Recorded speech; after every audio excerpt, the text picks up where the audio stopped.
ask you, talk a little bit about the booth that you worked in. What did you have at your ready? Well, after the first couple of years on Monday Night Football, in the first year or two, I didn't even work with a spotter.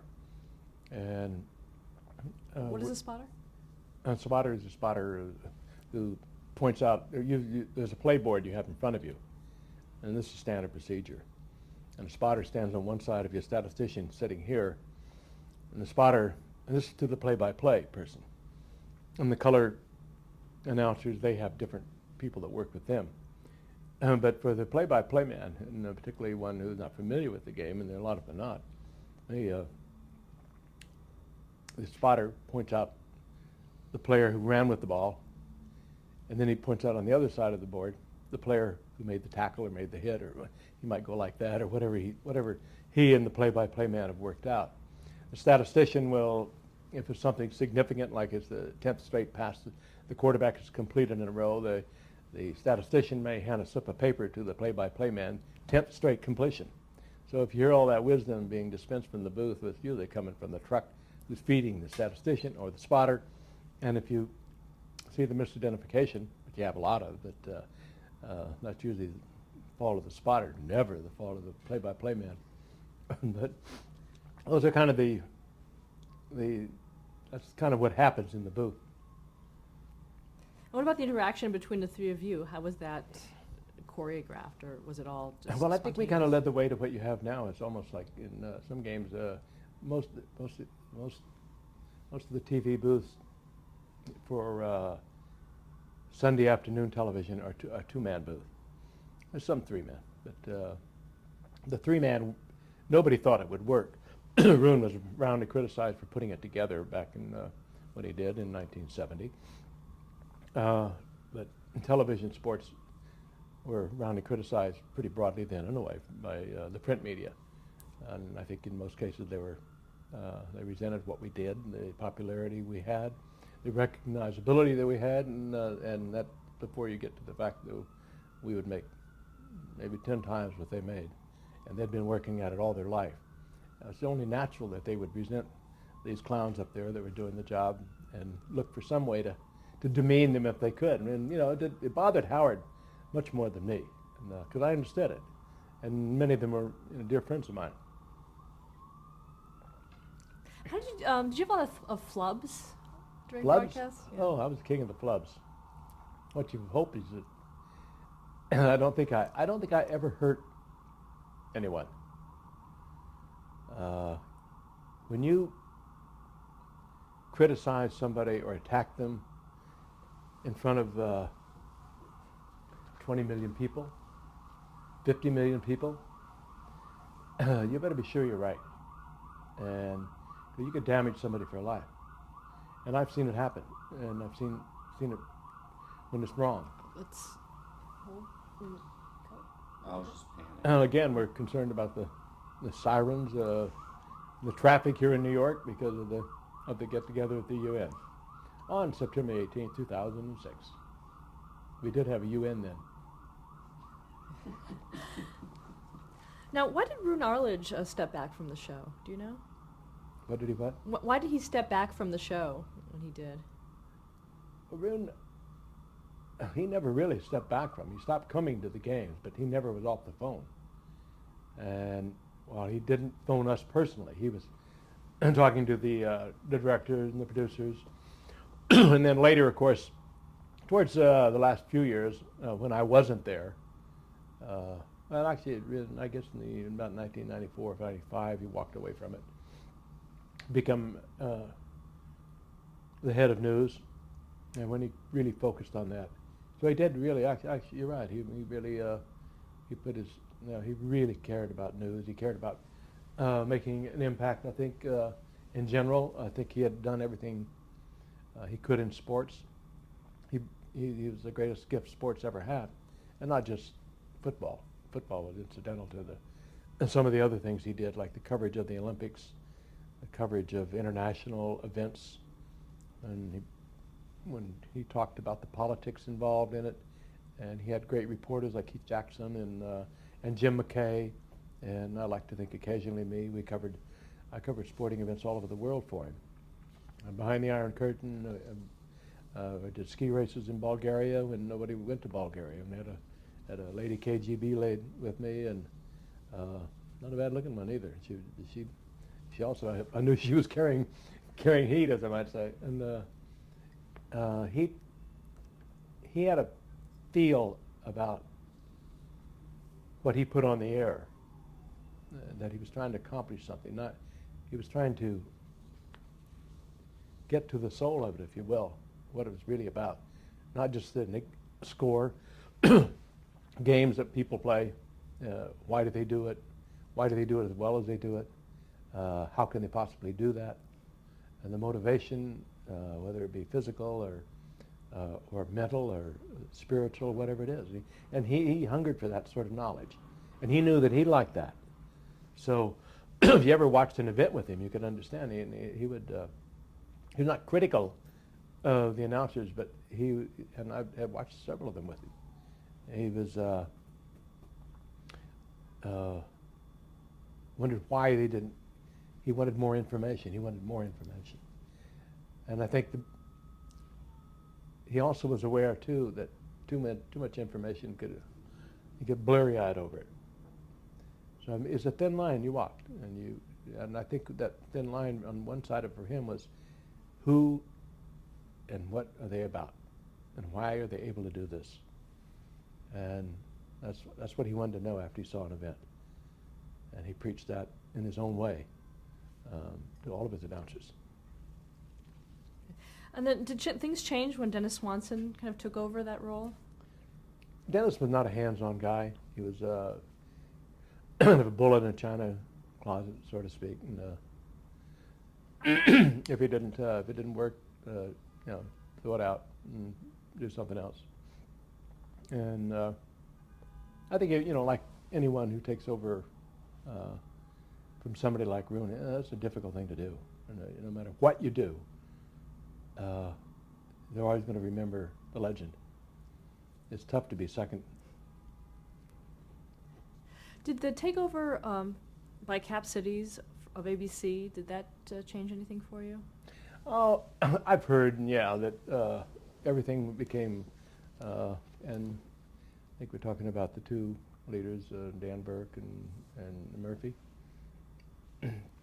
They were business people, and Leonard Goldenson was more a theatrical person, and he was, of course, the head of ABC when they sold it. I think things changed, but everything else was changing too. I mean, there was competition was popping up all over the place. Cable was beginning to become a reality. People were even talking about satellite. They were, and things were beginning to happen. I often, I talk to my son who's been involved in television, doing a little local show, and every now and then we'd talk about the history of it. And I'd tell him about the wonderful times when there were only, half a dozen channels, and only one or two that people watched. In the early days of Monday Night Football, there was no competition from cable, none from satellite, and now when you put something on the air, you're up against 1,000 other pieces of entertainment that's out there. I'm talking about the iPods, you're talking about the satellite, and I have 800 channels myself, and it's an entirely different world. But if you put something on the air today, and it's an attraction, people will find it. And they still find football in astonishing numbers. You mentioned Leonard Goldenson. Did you have much interaction with him? I knew him as a really wonderful man. He's just who the best way I could characterize him would be, and maybe not, and not, maybe I shouldn't because I did not know him well. I knew him well enough that I was with him on several occasions, and he came to some events, and at different meetings we would have, he would chair the meeting, and we'd have a network meeting or something like that, and he would always come by and say, "Hello, Frank," and he was a wonderful man.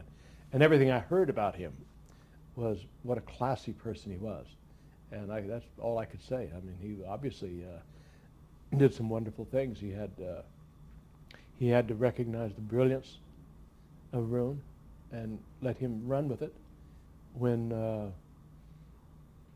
ABC was they were getting a test pattern for ratings, and Roone took things like Evel Knievel and well, not Evel Knievel at that time, but we did that later. But I mean, skateboarding and wide world of sports. He made that into an event and happening. They didn't have the finances to compete for the NFL and for Major League Baseball and for the Olympics until I think the first Olympics was 1968, and in Mexico City. And I think that's what. And I don't know, but I think that's been probably Goldens that said, "Hey, we've got something here."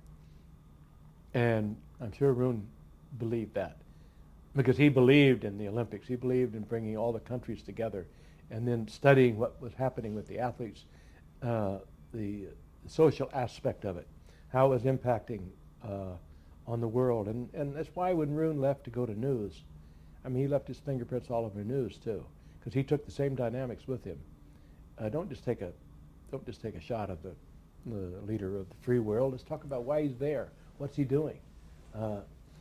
He simplified it, and whereas other people couldn't see the simplification, and he was. They were a wonderful team together, because I would have to say that Leonard Goldenson believed in Roone Arledge and let him run. How did your role on Monday Night Football change when Al Michaels was hired? Well, I went from back to where I started, and when I started broadcasting back while I was still playing football, I did color commentary, and when they brought in Al Michaels, he obviously couldn't do the color. They wanted him on Monday Night Football for whatever reason they did, and I went back to doing color commentary, and then we did it 1 year together, and then I decided the three-man booth was better, and they brought in Dan Deardorff. And we did it, we did 10 years together, something like that. How did that compare to the original, the team of Meredith and I don't think, Cosell? I don't think you could ever compare any of it. It's apples and oranges. And because when we started out on Monday Night Football, it was like little or no competition. I mean, other than network television. And of course, television itself has grown so dramatically over the past 20, 30, 40 years. And you're dealing in an entirely different ballpark. You're competing against 24-hour news. You're competing against the cables, the networks, and you have to offer something, or at least I think if you're running a network, or if you're running an operation, you have to think in terms of we're offering something special that's going to make a sort of appointment viewing, if you will. And sometimes they were right, sometimes they were wrong. And the same today. Sometimes they're right, sometimes they're wrong. But television is so much more complex today than the simplicity that we had when we came on the air with Monday Night Football with the 10, 12, 13 channels or whatever there was. And the thing that we found that was, we made an enormous impact that didn't show up in the ratings, and that would be in bars and restaurants, and and literally they became Monday nights destination points for people, which is both a good thing and a bad thing. It wasn't so bad for some of the bad things that happened afterwards, a lot of drinking and a lot of traffic accidents. And if you think about Monday Night Football, it goes very late, and some of the cities they really had a difficult time with, because they were serving alcohol right into midnight and 12:30, and they had some very bad things happen. So they had to react to that, and they had cut. I think in most of the stadiums now will cut off the alcohol at halftime, and most of them should dispose of it completely, because it creates quite a scene and can create some tragic things. In 1998, you left the show. Why was that? It was time, to get out of the way, if you will. I didn't like what they had signed me to do, and it was there was a lot of other things in my life that I enjoyed much more. By then, I had started another family, and I had a 7, 8-year-old son, and I had a 3-year-old daughter, And I remember one day I'm walking out carrying my garment bag over my shoulder. Kathy and I were talking about it the other day. And Cassidy came out and grabbed my garment bag and said, "Daddy, why are you always leaving us?" And it really hit me right in between the eyes. And then I started to think about all the times I left my other family that I hardly knew. They will deny that. They're good friends of mine today. Jeff, Kyle, and Vicki, and they have their own children. And my youngest family, Cody and Cassidy, are younger than all my grandchildren. And I guess it worked out all right because the grandchildren have graduated.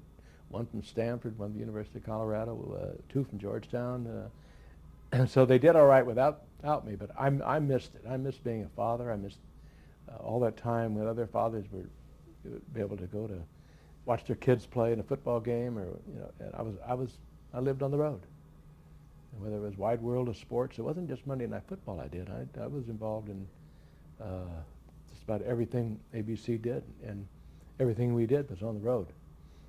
And so when it was over, I was relieved. I also had economically become involved in things that did not need me to be at a specific place at a specific time.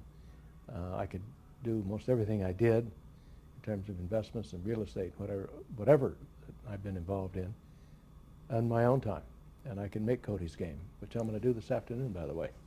And so there were many, many decades that I couldn't do that. And that was the principal motivation. And also, and Kathy has her own career, and we made a resolve when we decided to have a second family, second for me. One of us would be there. And if she's doing something, but she's busy in a lot of things right now, she can feel free to know that I'm going to be there. And when I finish this telecast, I'm going to go be there.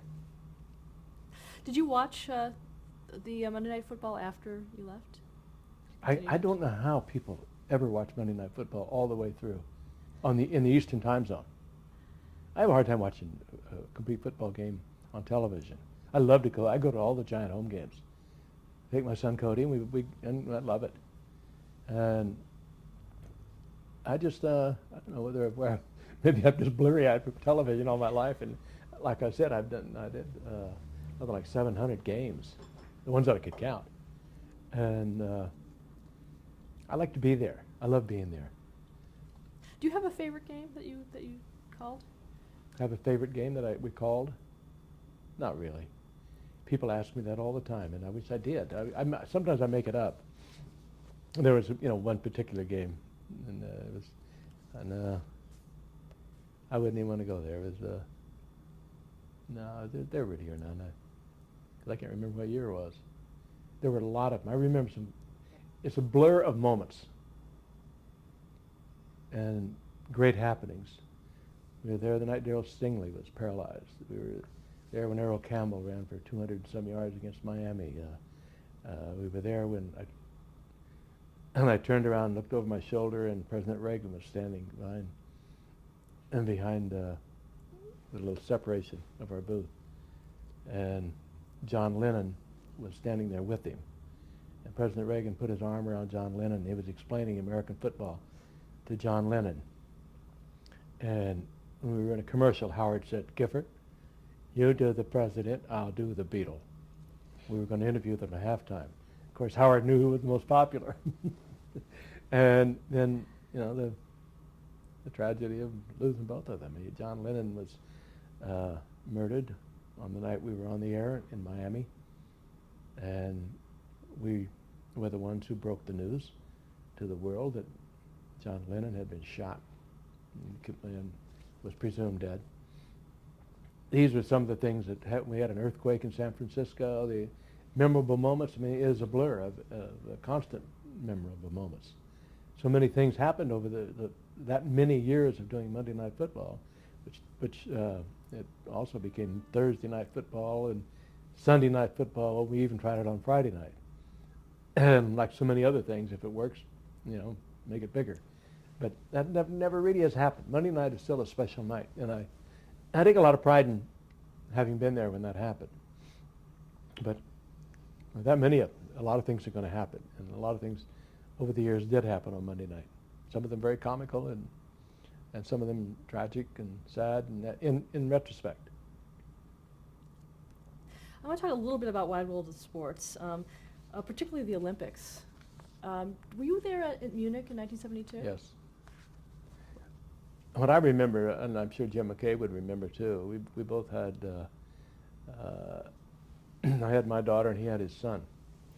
And the first thing I remember was being awakened at our hotel and their terrorists have attacked the Olympic Village.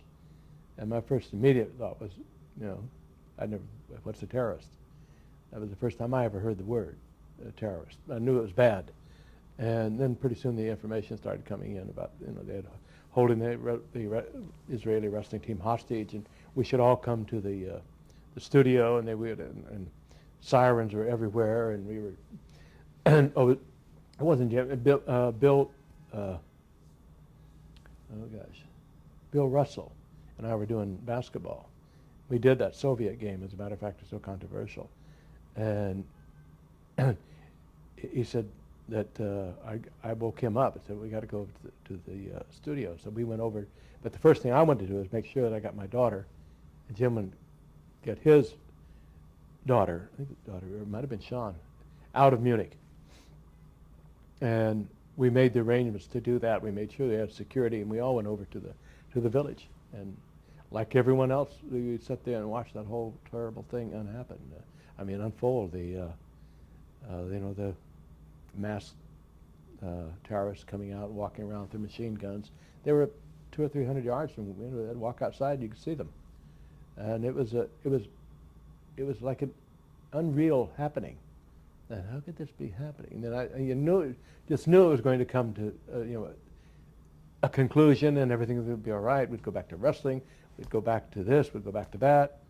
And of course, what happened? We never went back to anything ever again in this world. And that was our first touch of what terrorism is really about.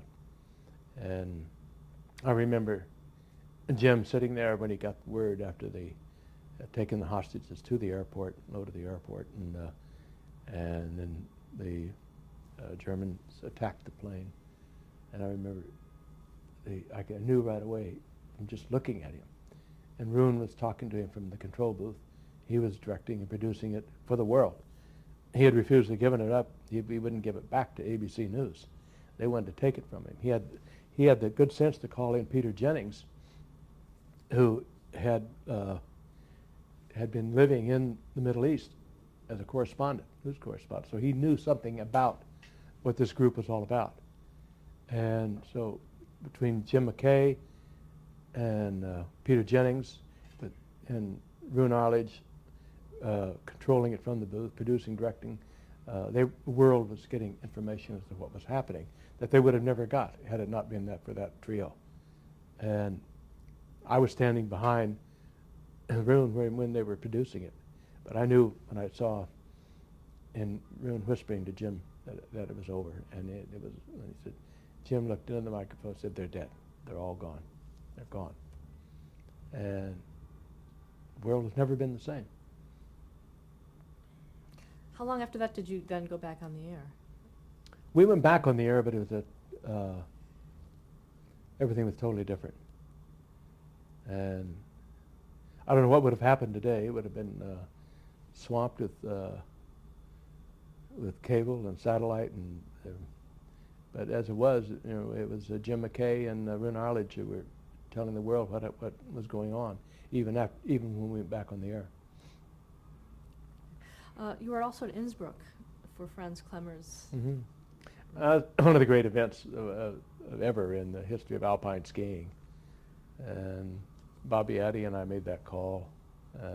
I love skiing. I love to ski myself. And fortunately, when I went to ABC, we had a lot of skiing events, and Roon realized that they were popular. I realized that Bobby Addy and I had a peculiar way of calling it, and it was unusual to television. Bob loved ski racing. He used to be the Olympic coach, and would get so excited with the race. And my job really was almost like Monday Night Football. I just identify the players and let him go. And he brought an unbelievable excitement to it. And it was exciting enough for me, but on that particular day, Franz Klammer had, I think he came out of the start house number 10 or so. It's a long time ago. But he knew there was a Swiss racer named Bernard Rusi who had put up an incredible time on this mountain called Pachacofo. And he knew that you could tell the way he skied the course, even though he was wild to begin with, that he was either going to win the race or he was going to hit a tree or something. You know, he was unbelievable. And he was all over the course, as Bob related to 2 or 3 times. And he did. He won by a couple of hundredths of a second. And, of course, the town being Austrian and Franz Klammer being Austrian, it was an incredible setting, you know, and the schnapps began to pour. And one of the things I do remember about it more than anything, Bob and I got caught up in celebration after we closed out our telecast. And we joined in on the schnapps and everything else. And then we realized that we had to go back to the studio and do the play-by-play call because we had to transfer it from the Austrian coverage that we had to American television. Consequently, we had to redo the call and do it as though we were doing it live. Was that normal? No, but what amazed me was, you know, and we used to say at the end of all the telecasts, it was not that deceptive. We'd say parts of the show have been pre-recorded and explained, and then Jim would explain that we had to do this electronically there, and so, but people had no idea, and that won some kind of Emmy that year, won something, and I remember calling Bobby Addy. I knew it was best on-the-scene action reporting. That's live on-the-scene action reporting. That's what it was. But somebody, I think, at Time Magazine, and I called Addy. I said, "Bob, has anyone asked you if we did that live or not?" Well, we did. We did the call, and they still use it in the Olympics all the time. All those years ago, we did the call 6 hours after the event. And after a lot of schnapps ourselves too, we got right into it. But I love to cover ski racing. I love the crowds involved. I don't like sirens from the UN building over here. And there's nothing happening out there. It's just that they're bringing in a lot of envoys, I guess. But Wide World was great. Evel Knievel was one of the fun times in my life. I still talk with him a lot. Well, Evel Knievel was been characterized by many as being absolutely a wacko and a crazy guy. You know, take a motorcycle and jump buses and off cliffs and all that sort of stuff. He wasn't that at all. He was a little bit of that, but he and I developed a very close, warm relationship, and I speak to him frequently. And he's having a lot of trouble physically now because it stands to reason he does. I mean, practically every bone in his body has been broken over the years, and yet he would still get out there and do it. I remember we were in London doing he was jumping 21 English double-deck buses. He thought that was really cool. Wembley Stadium. They didn't even know who he was over there. This was after the Snake River Canyon here in this country. And so we went to the stadium, and by the time he'd been there about a week, and finally he had drummed up an audience, but he did it by bizarre things like driving the wrong way, and on the streets he refused to drive the way that the Brits drove. He said, the only reason you drive that way, the Germans just bombed you guys silly. You drive the wrong way. And making statements like that, which, I mean, the press really, they freaked out on him. And pretty soon, they had built up such a huge audience for him that he arrived and he did his usual, run around with the cape, and I'm calling it for Wide World of Sports. And by that time, I'd really gotten to know him. In fact, I'd been out with him the night before. I went to bed, and he didn't. And the last time I left him the night before, he's contemplating jumping over the River Thames, whether or not it could be done. And I said, you better go get some rest. And so apparently he had a really tough night. But he came into the stadium, and I'm standing there, and this is hours before the jump, and he had his little trailer where he would rest before the jump down the corner of Wembley Stadium, and he looked so bagged. I said, Robert, that's his name, Robert Craig Knievel. I said, Robert, and I looked at all those buses. I mean, 21 of them. And I said, and I said, what do you got? And he looked at it and said, oh man, he said, I can't do that. I said, well, pull a couple of them out of there. No one's going to care at this point. I mean, no, I said, we'll see what happens. He went over and I ran and told Doug Wilson, our producer, I said, Evil just told me he can't do it. He said, I'm not going to be a part of this thing. You're going to kill him.